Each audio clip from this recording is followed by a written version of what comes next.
अरे मम्मी आप क्या कर रही हैं, मुझे बता दिया होता मैं कर देती। अरे बेटे, ऐसी आज मेरा भी दिल चाह रहा था और तुम क्यों नीचे आ गई? जाके आराम करो। सारा दिन तो आराम करती हूँ, आराम कर करके भी थक गई हूँ अब मैं। मेरी बहू ना दुनिया से निराली, और औरतें कोई हो तो आराम ही करती ना, लेटी भी। मेरी सास लाखों में एक है। तेरी कहाँ है, उठी नहीं अभी तक? सॉरी, मैं गई थी उठाने उसे कमरे में, लेकिन इतनी गहरी नींद में थी वो। चलो मैंने कहा सोती रहे, तुम आओ। रात देर तक बैठे होंगे ना आप लोग?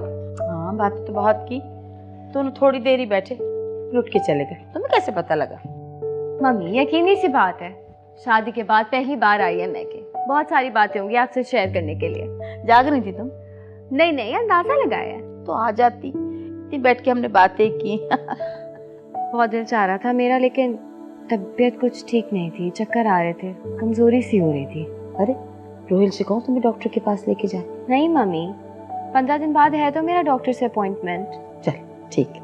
खैर मुझे छोड़, माशाल्लाह तहरीन बहुत खुश लग रही है, उसकी बताएं। मैंने उससे बहुत सी बातें पूछी, उसने भी मुझे बिल्कुल सेटिस्फाई किया, वरना मुझे तो धड़का ही लगा हुआ था। नौलखा किधर है मम्मी? नौलखा मेरे पास। नूरजहां चाची को मालूम है? ऐसी कौन सी बात उनको बताने वाली, और वैसे भी नूरजहां बेगम का तो अब उससे कोई ताल्लुक भी नहीं है, तहरीम का है वो। मेरे ख्याल से आप तहरीम को जरा समझा दीजिए, नूरजहां चाची और शफक से जरा मोहतात रहे, वो दोनों बहुत तेज हैं, और तहरीम तो दिलो जान से फिदा है शफक पर। नूरजहां चाची खामोश नहीं बैठेंगी, उसके खिलाफ जरूर कोई ना कोई जाल बुनेंगी। जानती हूँ अच्छी तरीके से दोनों माँ बेटियों, बस मेरी तब ये दुआ है कि अल्लाह मेरी बच्ची को हर बुरी नजर से बचाए, वरना दुश्मन तो बहुत है इर्द गिर्द। ज़ैन अली आएंगे ना तहरीम को लेने? इंशाल्लाह ज़ैन ही आएगा। तुम मेरी बात को बिल्कुल गलत ना समझना नूरजहां बेगम, तुम वाकई बड़ी हौसले वाली हो, मैं तुम्हारे हौसले की दाद देता हूं। मैं तो कुछ भी नहीं समझ रही भाई साहब, न सही न गलत। नहीं, बड़ा ज़र्फ है तुम्हारा, किसी गैर की औलाद को पाल पोस के जवान कर दिया, और उस औलाद ने इतनी भी मुरव्वत नहीं दिखाई कि तुम्हारी सगी बेटी का ख्याल रख सके।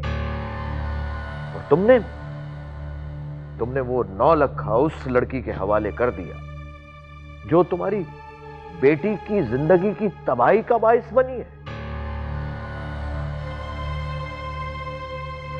वाकई नूरजहां, मैं तुम्हें गलत ही समझता रहा सारी जिंदगी।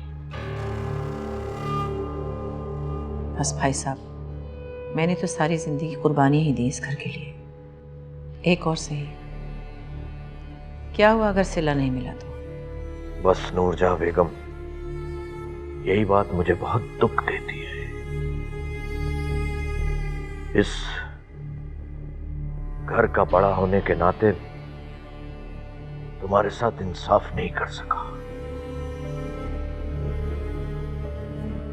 और इस बच्ची के लिए मुझे बड़ा दुख है, बड़ा पछतावा है।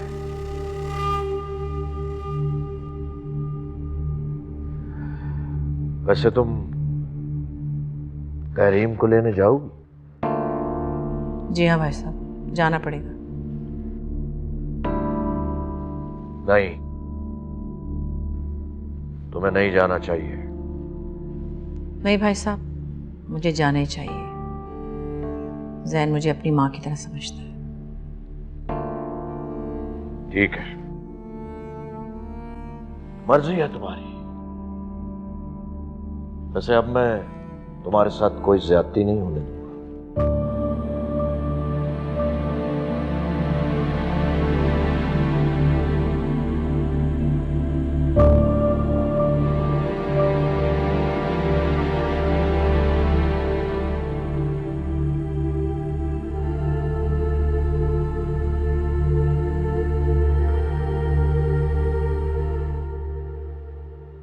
बड़े अब्बू को क्या हो गया आज?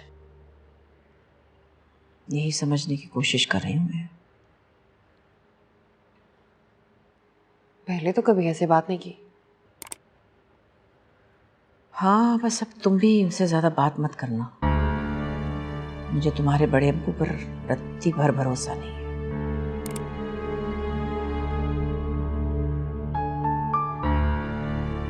आपका तो इरादा नहीं था शहर जाने का।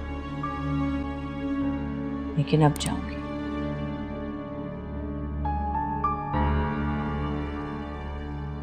अम्मा, आई रियली डोंट अंडरस्टैंड, आप ये कैसी बातें कर रही हैं? बस कर दो तहरीम, ज्यादा जज्बाती होने की जरूरत नहीं। काम की बात है ना, समझा रही हूँ, समझ लो। ये कौन सी काम की बातें हैं? ये सास बहू नंद भावज के टिपिकल ड्रामों से कब बाहर निकलेंगी आप? और नूरजहां मामी बिल्कुल ऐसी नहीं है जैसा आप उन्हें पोर्ट्रे करती हैं। अच्छा, खुदा ना खास्ता जब नूरजहां बीवी के हाथों कोई दुख पहुंचेगा ना तुम्हें, फिर पूछूंगी मैं तुमसे। बेटे, इसीलिए मैं तुम्हें समझा रही हूँ कि हवेली जाना जरा फूक फूक के कदम रखना, वहां पे किसी पे भी अंधा एतमाद ना करना, जहर के मुतरादिफ है। अस्सलाम वालेकुम अस्सलाम। आप लोगों के लिए बाहर सरप्राइज है, आए मेरे साथ।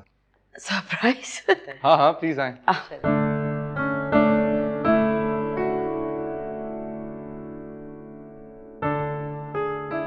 यकीन करो, इतनी खुशी हो रही है आप सबके आने की मुझे। जी बिल्कुल। आपा, खून के रिश्ते इतनी आसानी से खत्म तो नहीं होते ना। चाहे खूनी रिश्तों में कैसी ही जहरीली तासीर आ जाए, मगर खैर किसी ना किसी को तो बड़ेपन का मुजाहरा करना ही पड़ता है। खुदा जाने कौन छोटी जहनियत के लोग होते हैं जो जहर घोलने का कोई भी मौका हाथ से जाने नहीं देते, लेकिन शुक्र अल्हम्दुलिल्लाह हम ऐसे नहीं। तहरीम, बेटे तुमने बताया नहीं अपनी अम्मा को हमने तुम्हें कितने प्यार से रखा हुआ है अपने घर में? जी, बड़ी अम्मी तो बहुत ख्याल रखती हैं हमारा। भाई ये तो करना ही पड़ता है, क्योंकि इतने बड़े खानदान को जोड़े रखना भी कोई आसान बात नहीं, हर किसी के बस में नहीं होता ये। यार जैन, तुमने सरप्राइज नहीं दिया? हाँ, सरप्राइज ये है कि नेक्स्ट मंडे मैं और तहरीम टर्की जा रहे हैं। टर्की? रोहेल को मालूम था इस प्लान का, इसने मुझे तो नहीं बताया। चलो कोई बात नहीं, बस दुआ ये करो कि अल्लाह हासिदों से बचाए हैं। और किसी को अगर कुछ मंगवाना है तो अभी बता दे, वहां पे मुझे ना बताए प्लीज। चाय जी ला रही हूँ।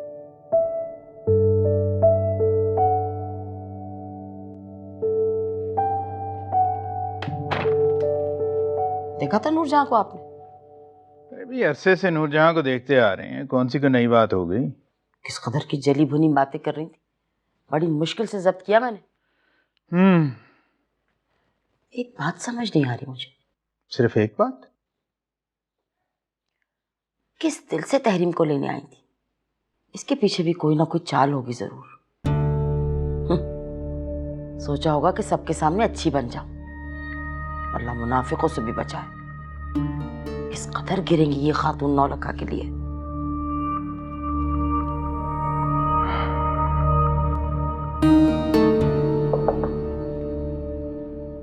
क्यों भाई, पैकिंग वगैरह कर ली तुम दोनों ने? जी बस ऑलमोस्ट हो गई है। आए बैठे ना। नहीं बेटा, मैं खाली खुदा हाफिज कहने आया था तुमसे। अब आप एयरपोर्ट ही चलेंगे छोड़ने? नहीं बेटा, दिन की बात होती तो मैं शहर जरूर जाता। अब यहाँ से शहर जाना और वापस आना रात में मुमकिन नहीं है। सुबह कचहरी वगैरह जाना होता है, थक जाऊंगा। फिर तो ठीक कह रहे हैं, आपको रेस्ट करना चाहिए। अच्छा वो जो सुनो, तुमने अपने ज़ेवरात वगैरह रख दिए? जी छोटे अबू, मैं वहां ले जाके क्या करूंगी? 9 लाख भी रख दिया? जी वो भी रख दिया है।